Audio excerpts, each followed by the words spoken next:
ነበርክ ዛሬ ያለ ዓለምን ሁሉ አሳልፈ የምትኖር የአባቶቻችን አምላክ ጌታ እግዚአብሔር ለክብር ለምስጋና ዳግመኛ በምህረት አደባባይ ስለሰበሰብከን እናመሰግናለን። አሜን። አቤቱ አምላካችን እግዚአብሔር ሆይ በመካከላችን ተገኝተህ ምስጢሩን ጥበቡን ትገልጥልን እንለምናለን። በአንድ ልጅ በጌታችን በአምላካችን በመድኃኒታችን በኢየሱስ ክርስቶስ በእርሱ ያለ ክብር ላንተ ይገባል። ከእርሱም ጋር ከመንፈስ ቅዱስም ጋር ዛሬም ዘወትርም ለዘላለሙ አሜን። እርሱ በቤቴ ሁሉ የታመነ ነው። እስኪ ይህንን ቃል አብራችሁ ይበሉ። እርሱ በቤቴ ሁሉ የታመነ ነው። እርሱ በቤቴ ሁሉ የታመነ ነው። በዚህ ያላችሁ አባቶቻችን ካህናት፣ ወንድሞች ዲያቆናት፣ በዚህ የተሰበሰባችሁ የመንፈስ ቅዱስን ጥሪ የአጋዕዝተ ዓለምን ጥሪ ተቀብላችሁ የመጣችሁ አባቶች፣ እናቶች፣ የመንግሥተ ሰማያት ምሳሌ የተባላችሁ ሕፃናት ሁላችሁ በክርስቶስ ሰላም እንደምን አደራችሁ? እንደምን አረፈዳችሁ? እንደምን ቆያችሁ? ምስጋና የባህሪ ገንዘቡ የሆነ የአባቶቻችን አምላክ ጌታ እግዚአብሔር ክብርና ምስጋና አምልኮትና ውዳሴ ከምድር እስከ አርያም ለገናና ስሙ ይሁንልን። ዛሬ እንደ ቤተ ክርስቲያናችን ስርዓት የስድስተኛ ሳምንት የአብይ ጾምን ገብርኄር እያሰብን እንገኛለን። ከነገ ዕለተ እሑድ ጀምሮ እስከሚቀጥለው ሳምንት ድረስ ገብርኄር ስለ ታማኝ አገልጋይነት ቤተ ክርስቲያን በልዩ ሁኔታ የምታስብበት ወቅት ነው። ታማኝነት ለአንድ ሳምንት ወይ ለአንድ ቀን የሚሰጥ አይደለም። አንድ ሰው ለእግዚአብሔር ጃንደረባ እንዲሆን፣ ለእግዚአብሔር የተለየ እንዲሆን ከክርስቶስ ማኅፀን ተወልዶ ከመንፈስ ቅዱስ ማኅፀን ተወልዶ ከአብርሃም ከመንፈስ ቅዱስ ተወልዶ ልጅነትን ካገኘ በኋላ ዳግመኛ ታማኝ ሳይሆን የሚቆይበት ዕድል የለውም። በማቴዎስ ወንጌል ጸሐፊው ማቴዎስ በምዕራፍ 25 ከቁጥር 14 ጀምሮ እስከ ቁጥር 31 ድረስ ስለ መክሊት ተጽፏል። ስለ ትርፍ፣ ስለ አገልጋይነት አገልጋይነት ማለት ምን ማለት እንደሆነ፣ ለአገልጋይነት መስፈርቱ ምን እንደሆነ በዚህ የመጽሐፍ ቅዱስ ክፍል ላይ ሶስት ተዋናዮች አሉ። አንዱ ባለመክሊቱ ነው። አንዱ ደግሞ መክሊት የተሰጣቸው ሰዎች ናቸው። ሁለቱ ባለ አምስቱና ባለ ሁለቱ። ሌላኛው ደግሞ መክሊቱን ተቀብሎ መክሊቱን ያላተረፈበትን ሰው ይመስላል።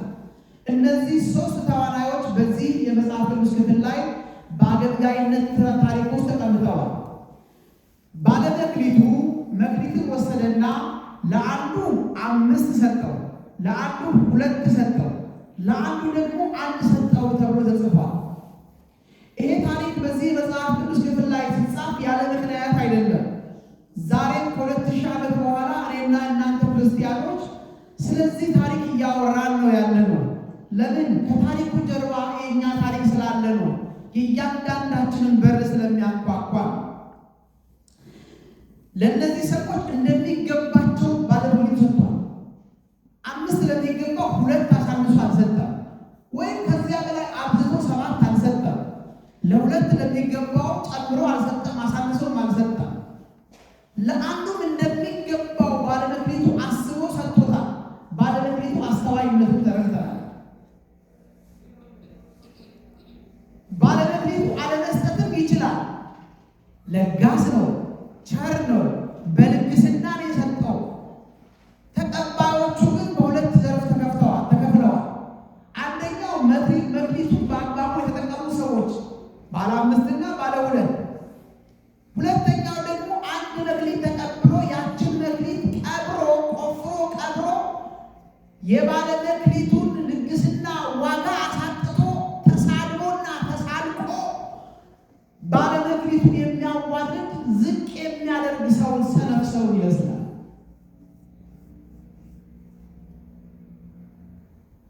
ባለ አምስቱ 5 አትርፎ 5 ሰጥተኸኝ ነበረ፣ እነሆ 5 አትርፌበታለሁ 10 ካለ። ባለ ሁለቱ 2 ሰጥተኸኝ ነበረ፣ 2 ተጨማሪ አትርፌበታለሁ 2 ከ4 በድምሩ ይዞ ቀረበ። ባለ አንዱ ግን 1 አትርፎ መምጣት እንኳን ቢችል ወይም እሱ እንኳን ማትረፍ ባይችል ለሚያተርፍ ሰው መስጠት እየቻለ መሬቱን ቆፍሮ ቀበረና ባለቤቱ ሲመጣ ባለቤቱ ጨካኝ እንደሆንክ ተረድቻለሁ፣ ክፉ እንደሆንክ አይቻለሁ አሉ። በድንግዝና የሰጠውን ባለቤቱ ማዋረድ ጀመረ። ይሄ የኔና የእናንተ ታሪክ ነው። ለጋሱ እግዚአብሔር ነው። መክሊቱ ጸጋችን ነው። ባለ 5 የተሰጠን ሰዎች አለን። ባለ 2 የተሰጠን ሰዎች አለን። ባለ 1 የተሰጠን ሰዎች አለን። ቅዱስ ጳውሎስ ጸጋ ምንድን ነው አለ? ልዩ ልዩ ነው። ሰው የየራሱ ጸጋ አለው። ንዕማን ያለ ጸጋው ቤተ መቅደስ ገብቶ አገለግላለሁ ብሎ የካህናትን ስራ ለመስራት ሲሞክር በለብጥ ተመቷል ይላል መጽሐፍ ቅዱስ። ንዕማን ንጉሥ ነው። ሕዝብና ሀገር እንዲያስተዳድር የተሾመ ሰው ነበረ። ነገር ግን የክህነትን አገልግሎት ናፈቀና እኔም እንደ ካህናት መሆን እፈልጋለሁ አለ። የያዘው አልበቃ ብሎት ሌላ መናፈቅ ሲጀምር ምንፍቅና ስለሆነ በለብጥ መታው። በኦሪት እንደምታውቁት ለብጥ የምን ምልክት ነው? የምን ምልክት ነው? የኃጢአት ምልክት ነው። ሊሸፍነው ቢል እንኳን ሊሸፍን አልቻለም። መጽሐፍ እንደሚነግረን ንዕማን ሰዎች ለብጡን እንዳያዩበት በሻሽ አደረገው ይላል። በሻሽ ተሸፈነው። ነገር ግን ለብጡ ከሻሹ አልፎ በሕዝብ ይታይ ነበረ ይላል። ጸጋ የሁሉም ሰው ጸጋ አለው። የተሰጠ ጸጋ አለ። ጸጋን አለማወቅ ደግሞ የክስረት ሁሉ ኪሳራ ነው። ወይም ከጸጋው በላይ አትርፎ ማየት ደግሞ ራሱ ችግር አለው። 5 ተቀብሎ እኔ ባለ 10 ነኝ ማለት አይቻልም። የተሰጠን 5 ከሆነ 5ቱን ማትረፍ እንጂ የተሰጠን 5 አይደለም 10 ነው ብሎ ከፍ ያለ ነገር መጠራራትም እሱን ዋጋ ያስከፍላል። ባለጸጋው ከቸርነቱ የሰጠውን መክሊት በአግባቡ መጠቀም ሲገባው፣ አንዱ ግን ሰነፍ ተገኘ፣ ቆፍሮ ቀበረው። ጸጋችንን ቆፍረን እንዳንቀብር ማስተዋል ያስፈልጋል። ለመሆኑ እግዚአብሔር ለኔ የሰጠኝ ጸጋ ምንድን ነው? በመጀመሪያ ጸጋችንን ማወቅ፣ የተሰጠንን መክሊታችንን ማወቅ ያስፈልጋል። ለአንዳንዱ የመምራት፣ ለአንዳንዱ የማገዝ የመስራት፣ በአንዳንዱ የመዘመር የመስበክ የሌላ ልዩ አገልግሎት ቆጥረን የማንጨርሰው ጸጋዎች እግዚአብሔር ያለ ጸጋ የፈጠረው ሰው የለም። ሁሉ ሰው የራሱ ጸጋ መክሊት አለው። መክሊትን ፈልጎ አለማወቅ እንጂ ያለ መክሊት እንዲሁ የተፈጠረ ሰው የለም። ለምን? እግዚአብሔር የእንጀራ ልጅ የለውም። እግዚአብሔር ሌላ ስፔሻል ቦታ የሚያስቀምጠው ልጅ የለውም። ሁሉም ስለሆነ ሁላችን በክርስቶስ አንድ ነን። ሁላችን ለክርስቶስ ልጆች ነን። ማንም ባሪያ የለም። ማንም ባሪያ ወይም ልጅ የለም። ሁሉም እግዚአብሔር ልጆች ነው። ጳጳስ፣ ዲያቆን፣ ቄስ፣ ምዕመን፣ ሕፃናት፣ አዋቂ ሁሉ በእግዚአብሔር ፊት ልጆች ተብለዋል። አንዱ የተለየ ወንበር የሚያስፈልገው፣ አንዱ በመንግስተ ሰማያት የክብር ዙፋን፣ ሌላው ደግሞ በመንግስተ ሰማያት እንዳው የተዋረደ ጥቅ ቦታ ላይ የሚቀመጥ አይደለም። ሁላችን ስፍራችን በእግዚአብሔር ቤት እኩል ነው። ጸጋ ግን ልዩ ልዩ ነው። ባለ 5 አለ፣ ባለ 2 አለ፣ ባለ 1 አለ። ጸጋቸውን ያላወቁ ሰዎች ብዙ ጊዜ ከክብር ሲዋረዱ አይተናል። ጸጋቸው ያልተጠቀሙበት ወይም ጸጋቸውን ለክፉ ዓላማ የተጠቀሙበት ሰዎች ሲዋረዱ አይተናል። ውርደት አለው፣ መወሰድ አለው። የሰጠውን ይወስደዋል። እንደምታስታውሱ በዚሁ መጽሐፍ ቅዱስ ክፍል ላይ ቁጥር 28 ላይ ያ ባለ አንዱ ሲሳደብ ምንድነው ያደረገው? ባለ መክሊቱ ከባለ አንዱ ቀማና ሂዱ ለባለ 5ቱ ጨምሩለት፣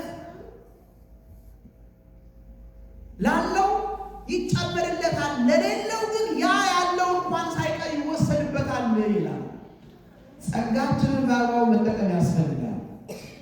የተሰጠንን ጸጋ በአግባቡ ካልተጠቀምን አንዳንዶቻችን ለዚያ ቅባት የተቀባን ብቻ ይመስለናል። ይወሰዳል፣ ወሳጅ ነው።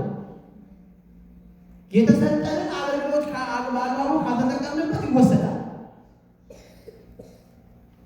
እንደውም እስከ መጨረሻው ከኛ ጋር ተወልዷል ተብሎ እስከ መጨረሻው እስከ ወደ መቃብር የሚሄድ አይደለም። ባለቤት አለው፣ ጸጋው ባለቤት አለው፣ መክሊቱ በባለቤት አለው። ከዕለታት በአንደኛ ቀን በዚህ በኦሪት ዘኍልቍ ላይ ቅድም ያነሳሁት ምዕራፍና ቁጥር ላይ ስለ ሙሴ ታሪክ ነው። ረጅም ታሪክ ስለሆነ የእሱን ታሪክ አሁን አልተርክላችሁም፣ ሰዓቱም የለም። ኦሪት ዘኍልቍ ምዕራፍ 12 ላይ ያለ ታሪክ ነው። ሙሴ አንዲት ኢትዮጵያዊን ሴት ያገባና በቤቱ መኖር ሲጀምር አብረውት የነበሩት የገዛ እህቱ ማርያምና አሮን አጉረመረሙ። ምን ሆኖ ነው ይህችን ሴት የሚያገባው ብለው በዚያች ባገባው ሴት ምክንያት አሮንና ማርያም ሙሴን መናቅ ጀመሩ። እኛ እኮ እንዳከበርን ዝም ብለን ነው እንጂ እኛስ እንደው ይሄን የነቢይነት ነገር እኛም እኮ ብንሞክረው እናገኛለን አሉ። የነቢይነት ስራ ለሙሴ የተሰጠ ስራ ነው፣ ጸጋው ነው፣ ክብሩ ነው። አሮን የራሱ ጸጋ አለው፣ ማርያምም የራሷ ጸጋ አላት። አይታችኋል። ሰብሖ እያለ ሲዘምር ከበሮ ስትመጣ አይደል? እግዚአብሔር የአሮንንና የማርያምን ተንኮል አውቆ ነው እስኪ ያላቸው ጠራቸውና ወደ ተራራ ወጣቸው። ምንድን ነው በሙሴ ላይ እንዲህ አይነት ልብ ያለው ያመጣችሁት? እኔ ለነቢያት የነቢይን ጸጋ እሰጣለሁ፣ በሕልምም ለነቢያቶች እገልጥላቸዋለሁ። ሙሴ እኮ እንዲህ አይደለም አለ። ሙሴ እንደ ሌሎች ነቢያት አይደለም። በቤቴ እርሱ የታመነ ነው። በቤቴ በሉ እስኪ በቤቴ ምን ያለ ነው? የታመነ ነው። እርሱ በቤቴ ሁሉ ላይ የታመነ ነው ነው የሚገባው። ሙሴ በቤቴ ሁሉ ላይ የታመነ ነው። መክሊቱን የሚያተርፍበት ባለብዙ መክሊት ነው። እናንተ እሱ ልትሆኑ አትችሉም ብሎ ገሰጻቸው።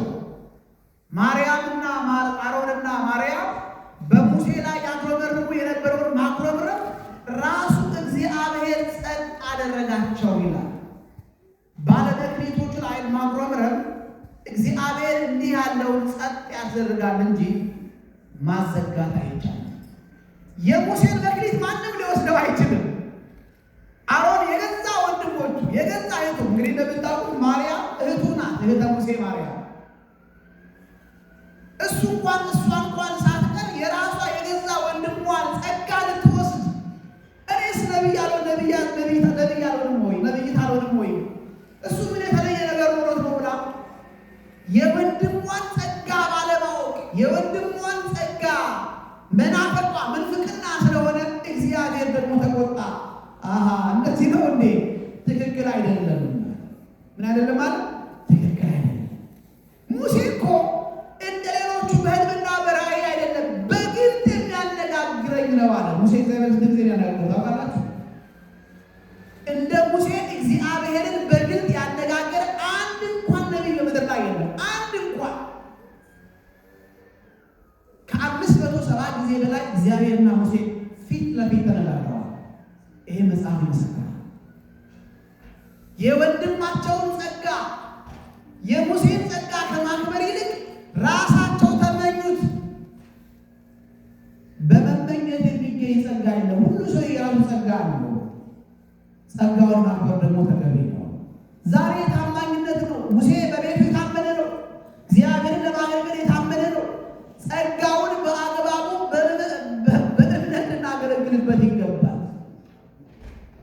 አለዛ ዛሬ ያየነው ጸጋ አይናችን እያየ ይወሰዳል። ጸጋውን ለነቢይነት ከተጠቀምንበት፣ ጸጋውን ለማጭበርበር ከተጠቀምንበት፣ ጸጋውን ከክብር በሚያጎድል ስራ ከተጠቀምንበት ይወሰዳል። ጸጋው ባለቤት አለው። እግዚአብሔር ልጆች ባለመክሊቱ መክሊቱን ይወስደዋል። ሲፈልግ ይሰጣል፣ ሲፈልግ ይወስዳል። የሚሰጥና የሚወሰድ ነው። ጸጋችን እንዳይወሰድ በርትተን በእምነት በትህትና በታማኝነት ልናገለግል ይገባል። ዛሬ የታማኝ አገልጋዮች መታሰቢያ ዕለት ነው። ከዛሬ ጀምሮ በዚህ ሳምንት ስለምን እንደምናወራው ታማኝ አገልጋዮች፣ ለቤቱ የታመነ በጥቂቱ ታምኖ በብዙ ስለሚሾመው ስለ ታማኝ አገልጋዮች፣ ስለሚያጭበረብረው ስለምናጭበረብረው አይደለም፣ በሐሰት ስለምናወራው አይደለም። ስለ ታማኝ አገልጋዮች በመንበራቸውና በክብራቸው ስለቆሙት ስለ እነሱ ክብር የምናወራበት ሳምንት ነው። መልካሙ እረኛችን ክርስቶስ ነው። የእርሱን አርአያ ተከትለን ለዘላለም ደግሞ በሕይወት እንኖር ዘንድ ፈቃዱ ይሁንልን። ከሞት በኋላ ያለው ሕይወት የእርሱ ጌታ ለክብሩ ያዘጋጀልን መንግሥት እንድንወርስ እርሱ ይርዳል። ታማኝ አገልጋዮች እግዚአብሔር ሁላችንንም የምንናገር ብቻ ሳይሆን የምንኖር ታማኝ አገልጋዮች ያድርገን። በነገር ሁሉ ይረዳል፣ የጠበቀን አባቶቻችን አምላክ እግዚአብሔር ስሙ የተባረከ ይሁን። ዕለቱን የሳምንቱን የበረከት ሳምንት ያደርግልን። እንግዲህ ደጋግመን ባለፈው እንደተናገርነው ለተወሰነ ጊዜ ቅዳሜ እዚሁ ነው የምንቆየው። የሚቀጥለው ሳምንት ሊሆን ይችላል፣ የሚቀጥለው ወር ሊሆን ይችላል። እኛ ቅዳሜ ብዙ ሰው እንደማይመቸው ስለምናውቅ እሁድ ለማድረግ ጥረት እያደረግን ነው። ሰበካ ጉባኤው ሰዎችንም አሰናብቷል። እኛም ጠዋት ማታ በእውነቱ ክብር የሚገባቸው ልጆች አሉ እዚህ ካህናቱ፣ ሰበካ ጉባኤው ስራቸውን እየጣሉ ይህን ነገር ለማሳካት ሰፊ ዘመቻ፣ ሰፊ እንቅስቃሴ ተደረገ። ኤኒታይም ቦታው አመቺ ሆኖ ልናገለግልበት የምንችለው ዕለተ ሰንበትን እንደሆነ ባለን ሁሉ አጋጣሚ ማስታወቂያዎችን እንሰራለን።